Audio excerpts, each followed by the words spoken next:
Selamat pagi umat yang dikasihi dan yang mengasihi Tuhan. Kita sampai pada hari ini, Jumat 5 Maret, Jumat pertama dari bulan Maret ini. Maka mari kita awali persekutuan doa pagi kita pada pagi ini dengan sebuah nyanyian. Kita menyanyikan dari Kidung Jemaat 367, bait yang pertama, keempat, dan yang keenam saja. Padamu Tuhan dan Allahku.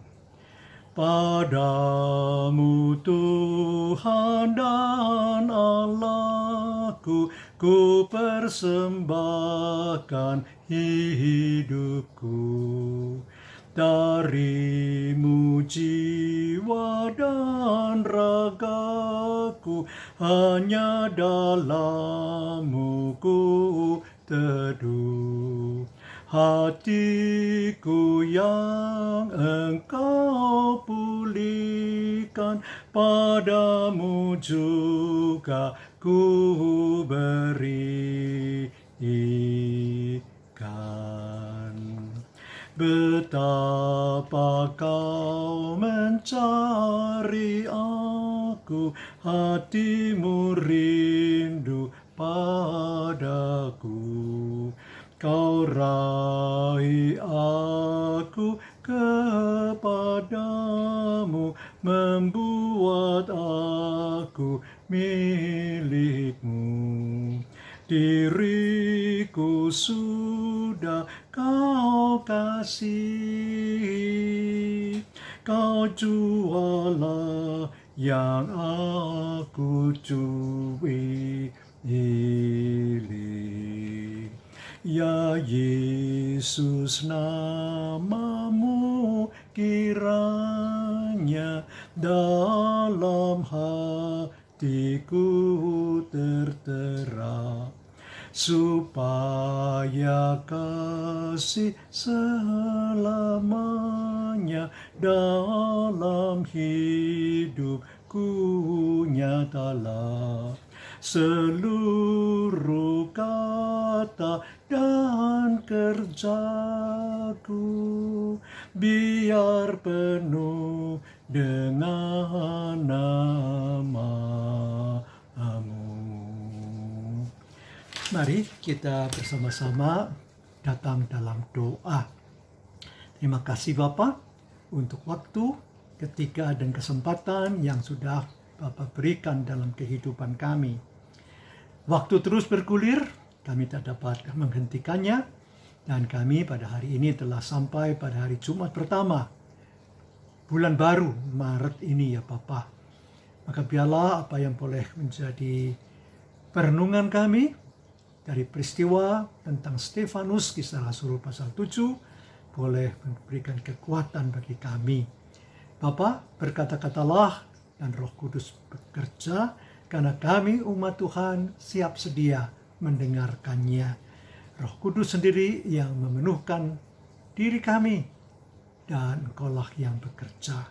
Hanya di dalam Yesus Kristus Tuhan kami berdoa. Amin. Saudara, tema kita pada hari ini adalah hati-hatilah dengan perkataan. Bacaan terambil dari Kisah Rasul pasal 7 ayat 30 sampai 40 yang merupakan kata-kata pembelaan pada waktu Stefanus harus berada di depan para mahkamah agama yang mengadili dia karena dianggap sudah melecehkan, sudah menghina baik Musa maupun tempat kudus menurut versi para lawan Stefanus, orang-orang libertini dan orang-orang Farisi waktu itu. Saya bacakan Kisah 7 ayat yang ke-30 sampai 40, demikian. Dan sesudah 40 tahun tampaklah kepadanya seorang malaikat di padang gurun Gunung Sinai, di dalam nyala api yang keluar dari semak duri. Musa heran tentang penglihatan itu, dan ketika ia pergi ke situ untuk melihatnya dari dekat, datanglah suara Tuhan kepadanya. Akulah Allah nenek moyangmu, Allah Abraham, Ishak dan Yakub. Maka gemetarlah Musa dan ia tidak berani lagi melihatnya. Lalu firman Tuhan kepadanya, tanggalkanlah kasutmu dari kakimu, sebab tempat di mana engkau berdiri itu adalah tanah yang kudus. Aku telah memperhatikan dengan sungguh kesengsaraan umatku di tanah Mesir.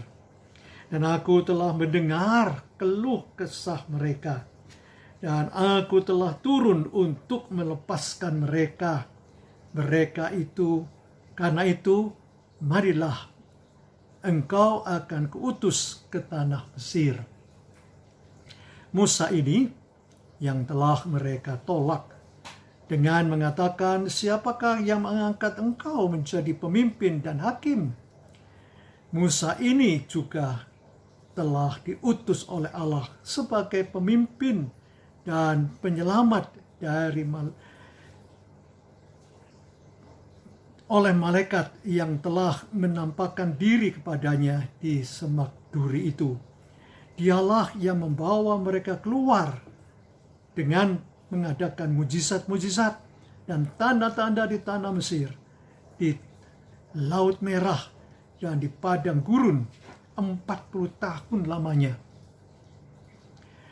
Musa ini pulalah yang berkata kepada orang Israel, seorang nabi seperti aku ini akan dibangkitkan Allah bagimu dari antara saudara-saudaramu. Musa inilah yang menjadi perantara dalam sidang jemaah di padang gurun di antara malaikat yang berfirman kepadanya di Gunung Sinai dan nenek moyang kita, dan dialah yang menerima firman-firman yang hidup untuk menyampaikannya kepada kamu. Tetapi nenek moyang kita tidak mau taat kepadanya, malah mereka menolaknya. Dalam hati mereka ingin kembali ke tanah Mesir. Kepada Harun mereka berkata, buatlah untuk kami beberapa Allah yang akan berjalan di depan kami, sebab Musa ini yang telah memimpin kami keluar dari tanah Mesir, kami tidak tahu apa yang telah terjadi dengan dia. Sampai sini pembacaan kita pada hari ini. Berbahagia kita yang boleh mendengarkan firman Tuhan dan yang memeliharanya. Artinya melakukan firman Tuhan itu dalam kehidupan kita setiap hari. Hosiana, saudara yang dikasihi dan yang mengasihi Tuhan, dalam perjalanan kita memang ada banyak ungkapan-ungkapan kata, pembicaraan-pembicaraan yang sudah kita lontarkan. Dan kita memang melalui tema kita pada pagi ini, hati-hatilah dengan perkataan, ingin diingatkan bagaimana kita harus hati-hati dengan perkataan kita. Mungkin kita bertanya, selama kita berbicara tentang kebenaran, tentang keadilan, tentang Tuhan yang adalah kebenaran itu, apa salahnya? Tetapi ternyata tidak mudah orang bisa menerima apa yang kita anggap benar, tapi orang lain mungkin menganggapnya tidak benar. Itu sebabnya kita harus sungguh mewaspadai perkataan-perkataan kita. Stefanus sebagai martir pertama dari gereja mula-mula, gereja perdana. Martir pertama adalah Stefanus ini yang harus meregang nyawa dirajam batu oleh orang-orang yang tidak bisa menerima perkataannya, yang dianggap menghina Musa, menghina bait Allah, dan yang menghina hukum Taurat itu. Padahal apa yang dikatakan oleh Stefanus adalah kebenaran yang sebenar-benarnya, tapi mereka mengeraskan hati, menutup telinga untuk tidak mau mendengar perkataan Stefanus. Maka peristiwa dalam tulisan Paulus, cukup banyak tulisan Paulus. Saya hanya cuma mengutip 2 ungkapan saja yang saya ambil. Pertama-tama dari Kolose pasal 3 ayatnya yang ke-16 dan 17. Paulus mengatakan kepada jemaat di Kolose ini agar orang-orang Kolose itu memberikan perhatiannya kepada perkataan. Ungkapannya Paulus demikian dalam Kolose 3 ayat 16 dan 17 ini.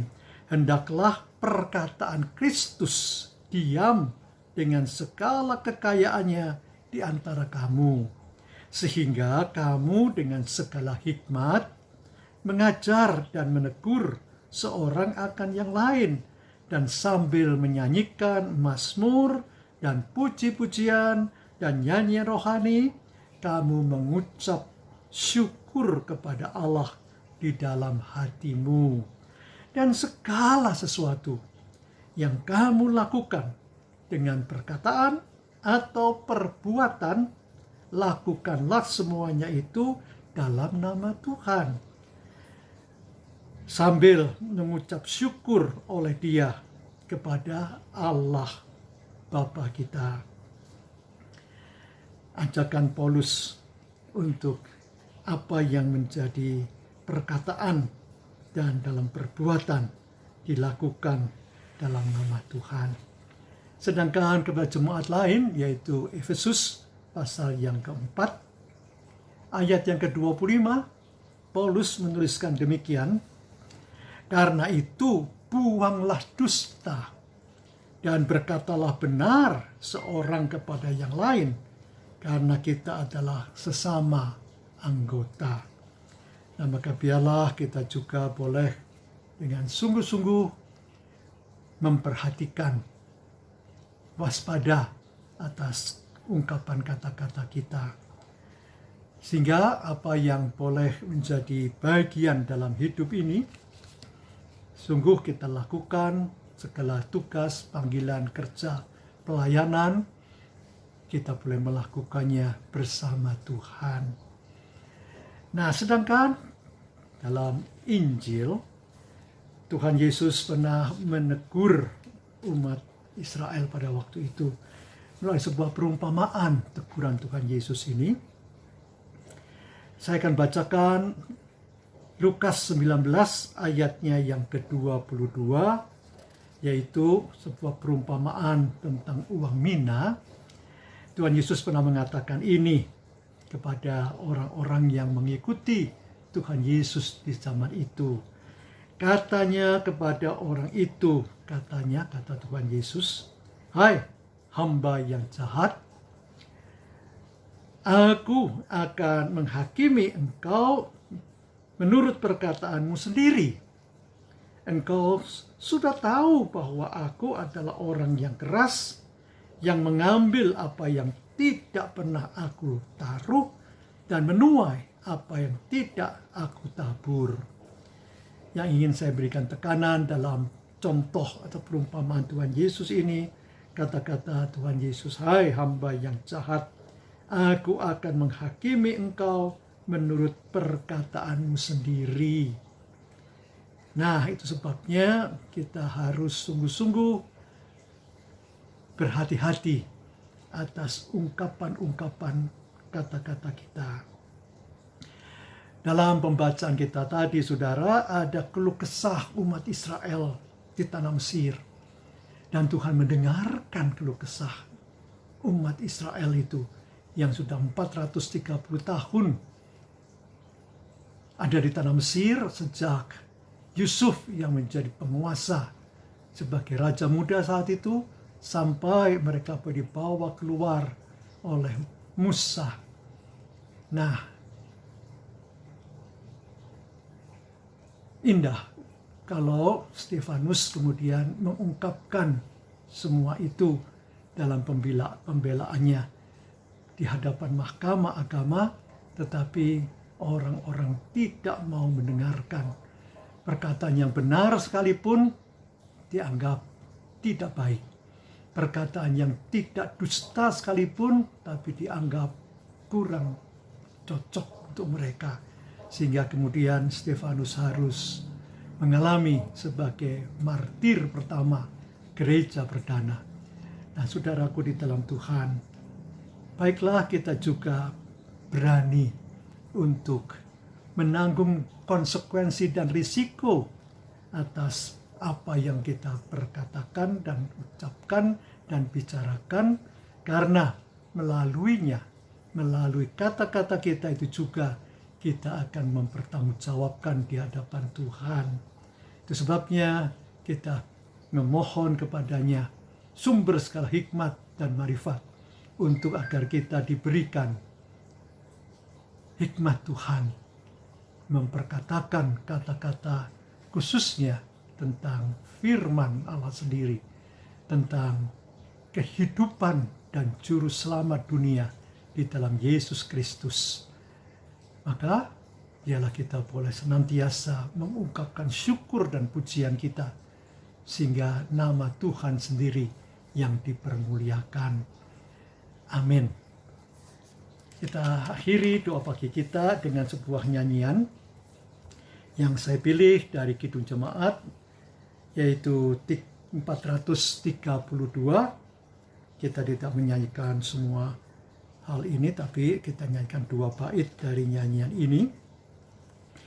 Jika padaku ditanyakan, 432 bait pertama dan kedua.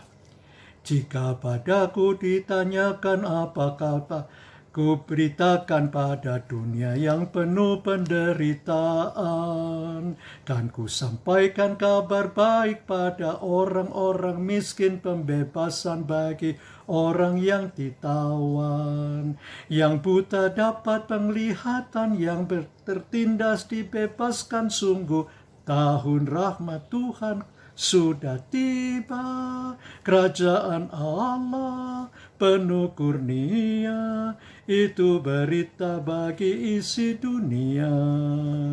Jika padaku ditanyakan apa, ku akan sampaikan pada dunia yang penuh dengan cobaan.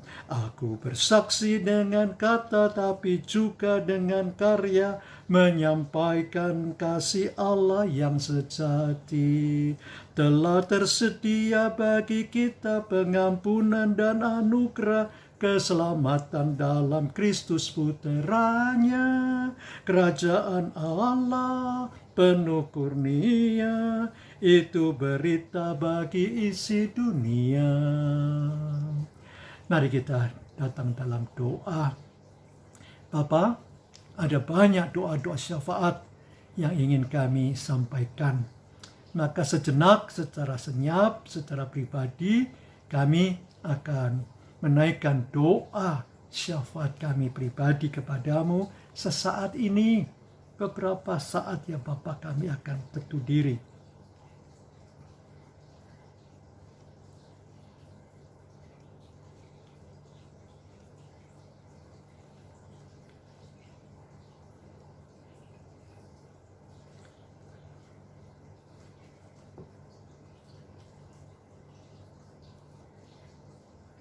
Inilah doa syafaat kami ya Bapa, yang kami ungkapkan dari lubuk hati dan pikiran kami yang terdalam tentang berbagai pergumulan kami.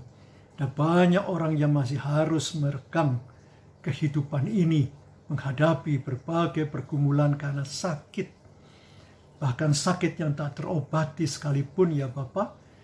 Biarlah mereka tetap boleh melihat pengharapan, kekuatan dalam iman, bahwa mereka tidak sendiri dalam menghadapi pergumulan sakit yang tak terobati sekalipun. Kuatkan hati mereka yang mengadakan pelayanan kasih, yang mengadakan terapi-terapi medis, para dokter, juru rawat, dan semua tenaga-tenaga medis.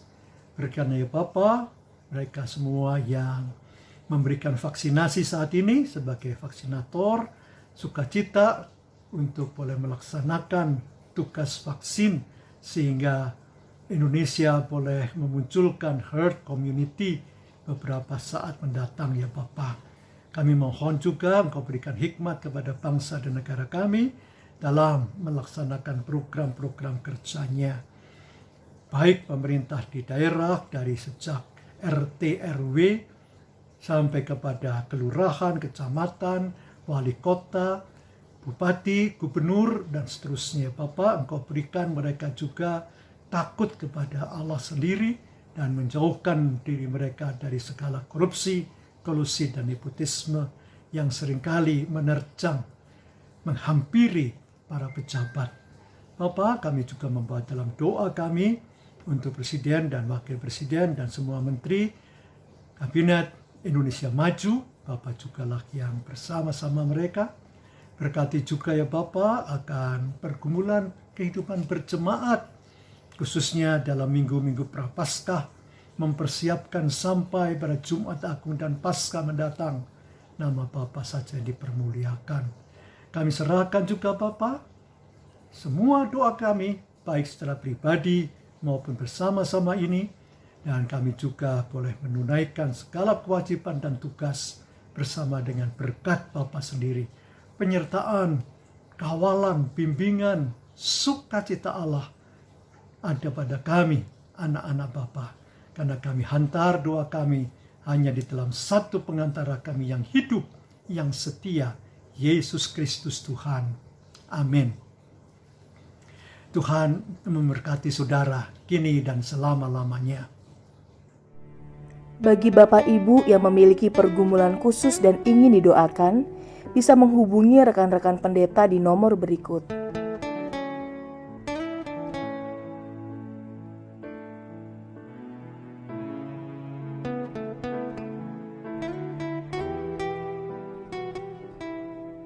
Tuhan Yesus memberkati.